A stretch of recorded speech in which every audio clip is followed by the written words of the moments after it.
Hey Alex, nice to meet you. Hello, everybody. Hello, Incrypted Conference. Hey, Hey, I always like the moment when the speaker's offline and we have this music and everybody is dancing. It's it's a exactly. great vibe. So I give the word to you. You can share your screen and show the presentation. You're welcome. Ab- Absolutely. Hello, everybody. Доброго дня. And for me, it is a little bit later than for the previous speaker because at the moment I'm in Korea, and happily I'm going to show you. Hopefully, there will be not a lot of noise here. But here you go. Are you able to see my screen? Yes. Yeah, looking good. Okay, so I will try to. Okay, I don't know how to get rid of this thing. Okay, I know. Okay, so again, hello everybody. My name is Alex. I'm the CEO of Aurora Labs, the company that is building Aurora or the core products for the Aurora ecosystem. Today we're going to talk about Aurora Cloud. This is our latest development. This is the product that we have launched around 2 months ago. And there are some specific things about it, and there are a lot of quite interesting information. So let's dive into this. First, just to give you a quick overview of the Aurora ecosystem, I know that many of you already know something about it. However, just to make sure that we're on the same page, a quick rewind. Aurora has launched in spring 2021, already 2 years in production without any hacks. During the bull run, during the bull market, on our smart contracts, we were holding more than 2.5 billion worth of assets, and over the Rainbow Bridge, which is one of our products, the volume of transfers was more than 8 billion. Aurora is fully EVM compatible, so it means that everything that is working on Ethereum blockchain can work also on the Aurora blockchain, and it has around X10 capacity in comparison with Ethereum. Right? It is fast and cheap. The time for the execution of the transaction is around 2 seconds, and the cost of it is around 1 cent. Um, Funny enough, but it is carbon neutral, right? So which is good because many people who are doing NFTs they have taken quite a lot of attention to this point. Our core partner is Near Protocol. This is a layer one blockchain, and Aurora is something like an L2 solution that is working on top of Near. But the difference is that it settles all of the transactions directly on Near, right? We have more than 200 projects live, around 50,000 monthly active users, quite a lot of people just following and supporting us. And I'm sending lots of love to the Aurora community that for sure has joined this conference too. So this was the start of the journey, right? And let's transition a little bit into the actual problems that we're trying to solve right now. So what we see is that Web2 businesses started to understand the blockchain, and not from the standpoint of decentralization, censorship resistance and stuff like that, but instead they started to understand the value of the blockchain in a very pragmatic way. Many companies are paying their attention to user engagement, so gaming and loyalty platforms. For them, it is important to keep people inside of their applications in order for them to spend more. And better user engagement brings more time for users in these applications. So, yeah, they can earn more money. And from that standpoint, obviously, the feeling of the ownership of some kind of asset is a very, very powerful tool for them to use. On the other side, financial institutions are talking a lot about real world asset tokenization. About 3/4 of the companies from the Web2 are seeing big potential and big value in the tokenization of their assets. These assets can be real estate, it can be just the stock of this or the equity of these companies, and so on, or just some kind of physical goods like gold and stuff like that. So tokenization brings also very straightforward advantages to these companies. It improves affordability, or it lowers the entry barrier to the market through fractionalization of the asset, right? So in case, for example, to invest in in an apartment in order to rent it out later, you need to spend $500,000 of US, some kind of European country. And in case you're fractionalizing it, this particular apartment, and potentially you can move it down to something like $1,000 US, which is great because it opens up the whole new market. The tokens that, or the assets that are tokenized, they become liquid, which means that they are able now to be traded. They can be used in DeFi primitives. They can be used as collateral. So this improves the capital efficiency. For the assets that were previously non-liquid, the liquidity unlocks the better price discovery, which means that the investors are just easier for them to invest because they know that the price, well, it seems like it's more or less correct. And obviously, blockchains are working 24/7 in comparison to traditional markets, which is good. And yeah, today at night, when traditional markets are not working, we have been seeing how good blockchain can be in adapting to the reality of our life. But yeah, but this is kind of the double-edged sword, right? And last but not least, and this is something for the future, through the blockchain, because of the transparency of it, because of the auditability of the blockchain, it is pretty easy to enforce compliance and regulation that the previous speaker has been talking about, right? So making sure that all of the taxes are paid, making sure that people who are accessing the assets are proper people, they undergo the KYC and AML compliance procedures and stuff like that. So all of these things is there. Just small note, I was not talking at all about the blockchain values here. I was talking about Web2 values that are simple and understandable for the Web2 businesses. And the thing is that the blockchain, unfortunately, is not able to give these values directly to these businesses, because when they come in and they're trying to work with blockchain, they understand, oh my God, it is slow. One transaction on Ethereum takes, at least 12 seconds to be processed. And this is not suitable because in case, for example, you're doing a card payment, point of sale terminal need to get the response in 3 seconds.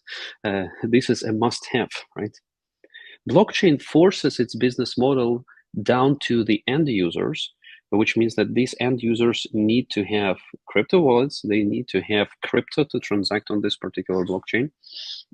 And from time to time, they also need to, top up their crypto wallets, which means that this distracts users from the actual product that they are using.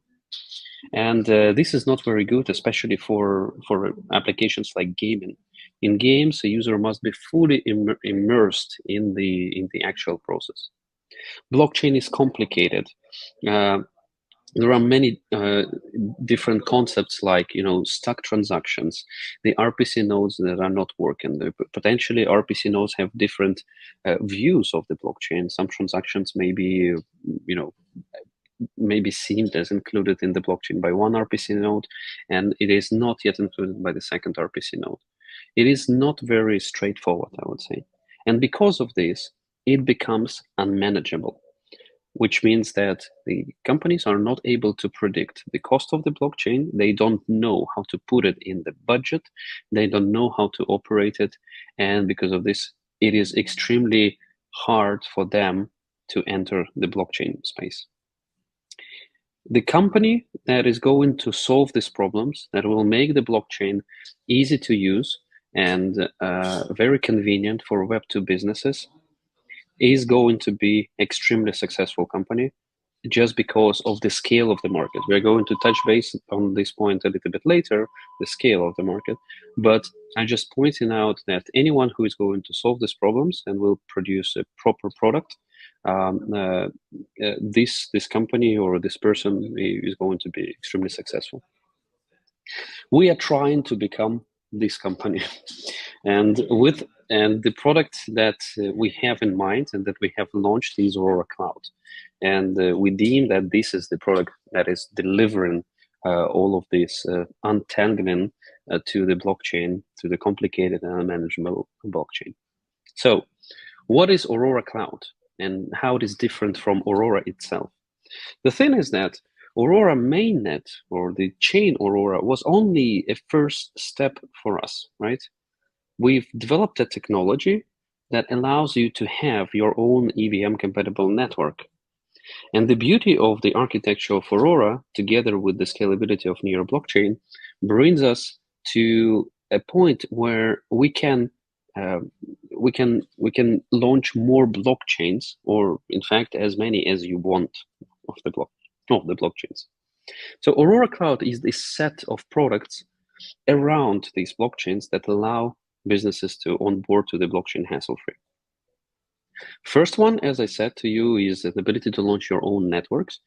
We call this product Aurora Silos, right, or Aurora Chains.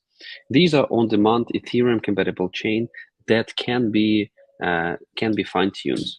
You are able to set up any token as a base token in this blockchain. You are able to make any token economy behind this token. So, for example, you can remove completely the transaction cost at all. And these chains are working as a kind of containers on top of the public decentralized blockchain with around 400 validators, which is Near protocol. The cool stuff about them is that they can interoperate with each other. We're going to talk about this a little bit later. Another product that we have in this product suite is called Aurora Pass, and it is going to be launched just on next week or maybe in 10 days. So please check it out. There are already ways how you are able to subscribe to the notifications about the release. This is a Web3 wallet with great user experience. In this Web3 wallet, it works only with the Aurora ecosystem. It exists in order to allow Web2 users on board to the blockchain extremely easily. In this wallet, there is no per transaction fees as a class. There is no such thing as a necessity to pay for transaction execution. Actually, all of the transactions are just executed there. And that's it. And the thing that works together with this wallet and also with other crypto wallets is called Borealis. So this is our internal, highly scalable transaction processing infrastructure. This is something like an upgraded version of RPC nodes.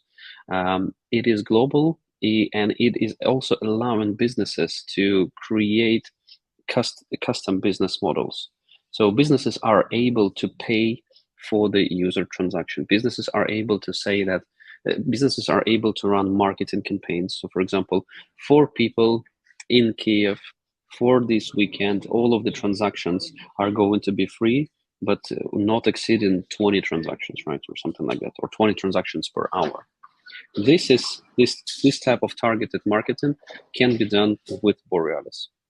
And obviously the cool thing is that now we have a portfolio of different products that are working on top of Aurora mainnet, and they are at a disposal of anyone who is going to use Aurora Cloud. In short, if we will zoom out from all of this stuff, Aurora Cloud is named Cloud because it looks and feels like an ordinary cloud server provider. But on AWS, you're logging in, you're getting the centralized server that is doing some computations for you and some services around it. With Aurora Cloud, you're getting a decentralized server with the different services around it. Now, there are multiple players in the market who are building similar solutions, right? So you most probably have heard of Avalanche subnets. There are some less known and potentially vaporware technologies like Polygon Edge, and there are some others, or there are also L2 stacks. And the thing with them is that they are focused on the blockchain itself. They all provide centralized setup.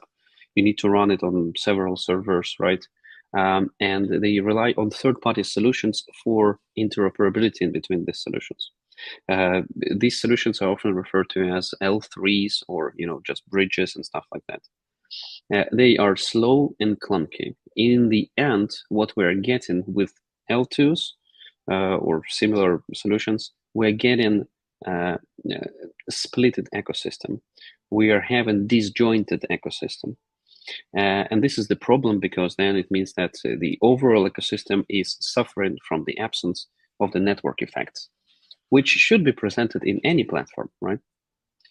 On the contrary, Aurora Cloud has solved everything on the level of the blockchain. For us, blockchain stuff is not a complicated thing, right? We're going the next step. We're doing the next step. We're now focusing on great experience for the users and great service for the businesses who are using this thing. And because of this, we have global fast infrastructure. Because of this, we do have convenient wallet, no fee transactions. Everything is included there. Our setup is by default decentralized because we're deploying our solution on top of Near blockchain. So from the day one, from the first block that is generated by your own solution, you're going to run on top of 400 validators. And it has a built-in solution for scaling. It is called Aurora cross-contract calls. And in just 1 second, you're able to call another Aurora Cloud instance or another Aurora Cloud in a single transaction with an ability to schedule a callback. This is possible just because all of the Aurora transactions are executed on Near protocol, and they are just Near transactions, right? So they're just working there. It's just an ordinary cross-contract call on Near protocol. And because of this, with Aurora Cloud, you are able to get network effects, and you are able to get the solution that is future-proof. In case one blockchain is not enough for you, you can launch the second one, and then the third one, and then the fourth one, and so on.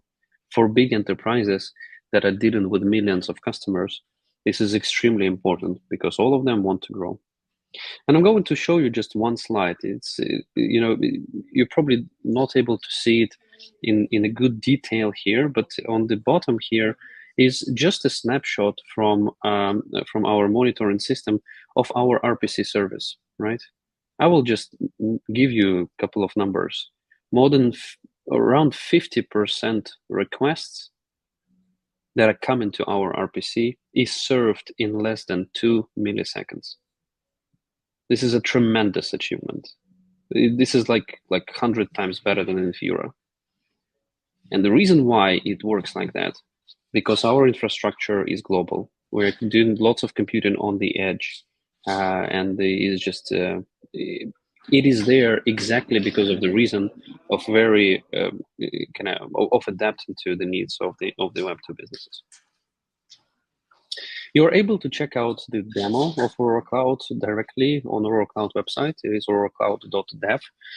You will see there how the blockchains, how your blockchain container is able to work on the Near network in real time, and with custom fees and with custom tokens and so on.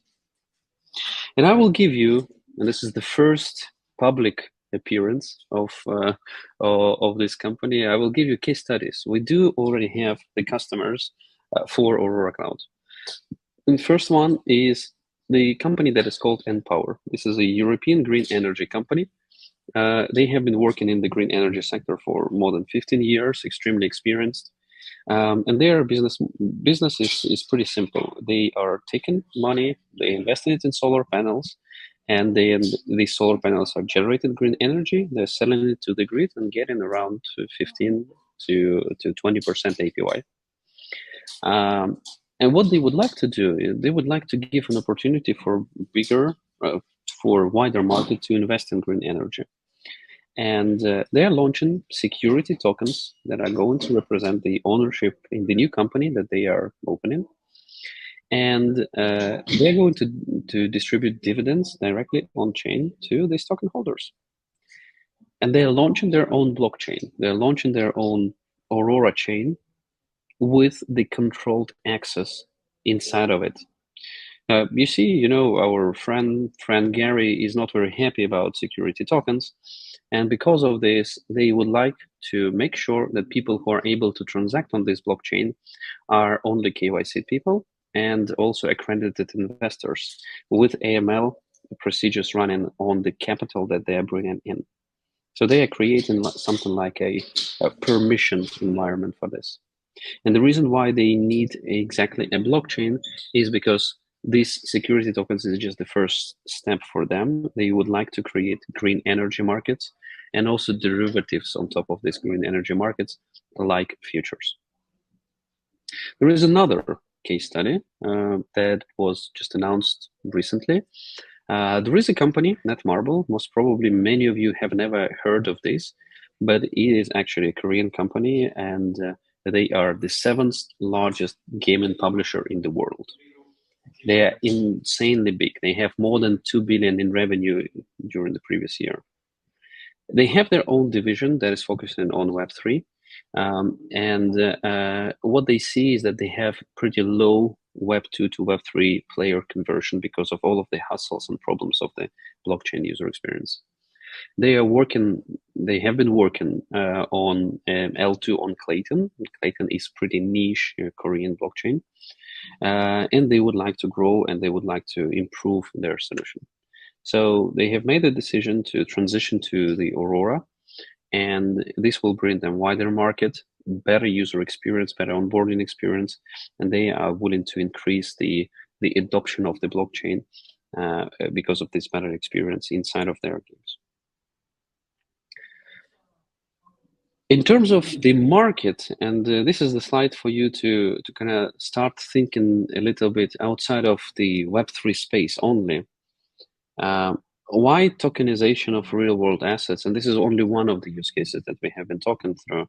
Why it is big, right? So this is just a screenshot from the BCG report that they were doing about tokenization of the real-world assets. Well, first of all, funny thing that they are doing these freaking reports, and I also have a report from KPMG on tokenization of real estate specifically, right?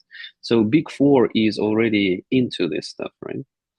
But what they're saying is that the market, the even super conservative forecast is saying that by the end of the decade, around 10% of global GDP is going to be in the tokenized assets. There are some things that need to be still resolved with tokenized assets, namely legal setup in different countries. In some countries, it is easy to do; in others, it is more complicated. But this trend is pretty straightforward.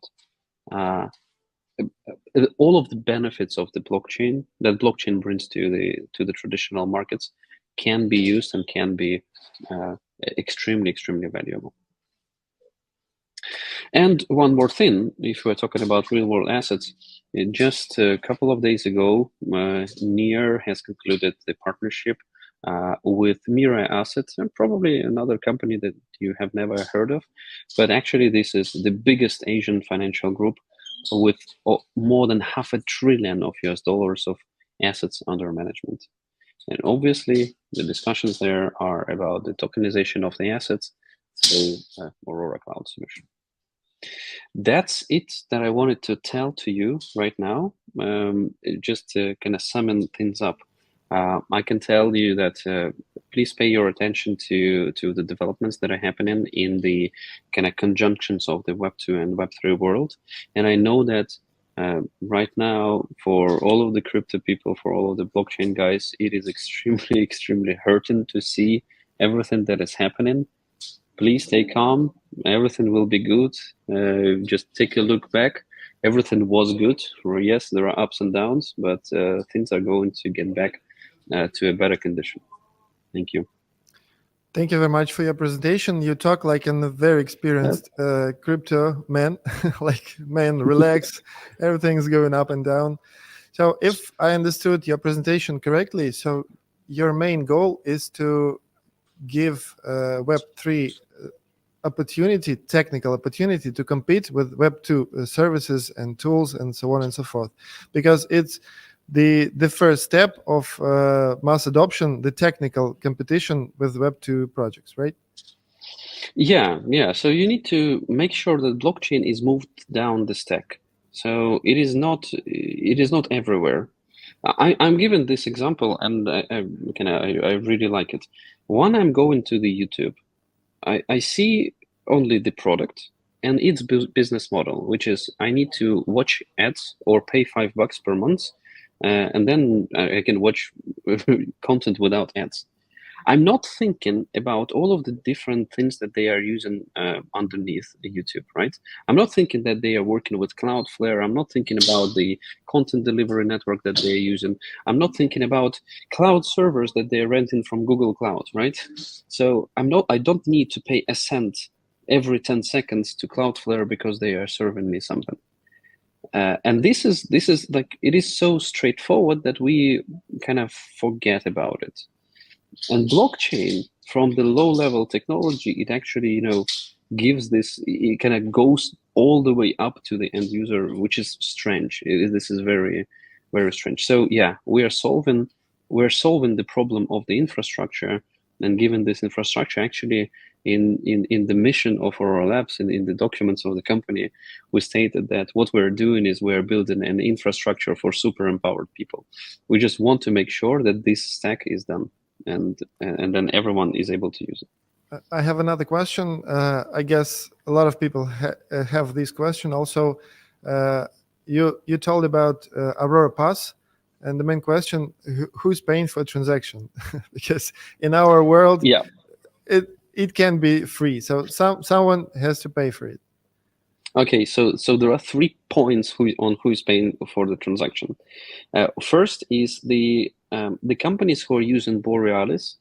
This kind of additional infrastructure that I was talking about, they are able to pay for the execution of some of the transactions of the users.